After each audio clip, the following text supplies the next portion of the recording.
La région de Mont-Tremblant est reconnue pour son golf de villégiature et pour les passionnés, le parcours Le Diable est un incontournable depuis plus de 20 ans. Et pour nous parler de l'expérience de golf incomparable qu'il propose, on rencontre Donald Delacasse, directeur des opérations golf.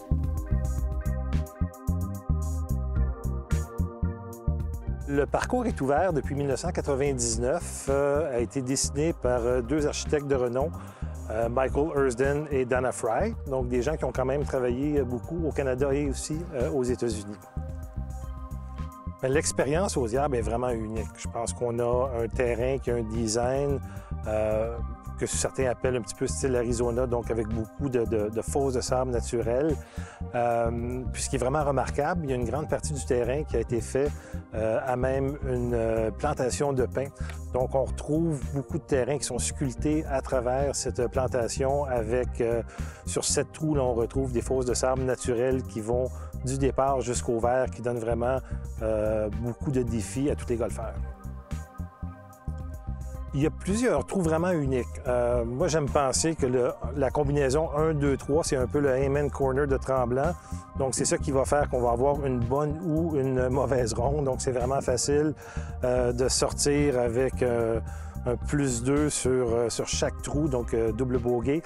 Ceci dit, si on arrive à passer 1, 2, 3 avec un score qui est relativement près de la normale, on peut vraiment espérer une bonne ronde de golf. On a d'autres trous également qui sont assez particuliers. Je pense au numéro 6 qui nous donne une vue là, sur le circuit Mont-Tremblant. Donc même à l'occasion, on va voir les véhicules se déplacer. Tout le neuf de retour est un peu différent. Donc on monte en montagne avec des vues imprenables sur le lac Wilmette et sur l'ancien Grey Rocks. Donc vraiment un feel complètement différent de ce qu'on trouve sur le premier neuf. Le golf à Tremblant reste quand même un golf de destination, donc on a beaucoup de gens là, qui viennent, soit qui sont en villégiature, donc des résidents de week-end, et beaucoup de gens qui sont ici pour une vacance, donc des gens qui viennent nous visiter là, pour quelques jours, voire quelques semaines. On a également une clientèle locale avec certains forfaits là, qui leur permettent de jouer plusieurs rondes par année. Tremblant s'est associé il y a quelques années avec Daniel Bilodeau qui opère l'Académie à Tremblant, probablement dans un des endroits les plus formidables au Québec pour apprendre le golf. Donc, on a énormément d'espace, des tertres en agrostide, trappes de sable, beaucoup de cibles, abris et offre à tous les golfeurs, là, soit des leçons privées ou des leçons de groupe ou des séries de leçons ou des forfaits là, de quelques jours consécutifs. Et on peut combiner ça également avec des rondes de golf et même des leçons sur le terrain. On peut même travailler en été à l'intérieur par mauvais temps et le tout est avec la technologie de TrackMan.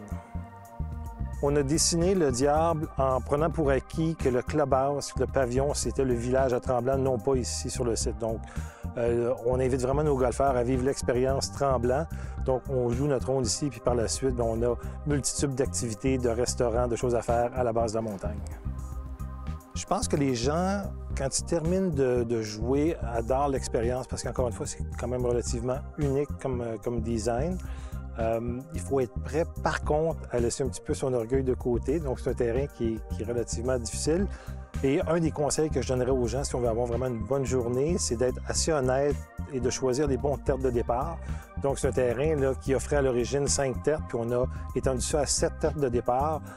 Et il n'y a rien comme pouvoir jouer notre deuxième coup sur une normale 4 sans avoir un bois 3 ou un hybride dans les mains, donc avoir le bon fer. Et pour ce faire, il faut choisir le bon tertre au début. Et on se rappelle que c'est un par 71, donc quand on regarde la distance, il faut quand même rajouter quelques centaines de verges pour avoir une comparaison avec une normale 72 qu'on est habitué dans les autres terrains de golf. Je dirais que si on n'a pas joué le Diable une fois, il faut vraiment le mettre sur notre bucket list au Québec. Je pense que c'est définitivement un des incontournables du golf au Québec.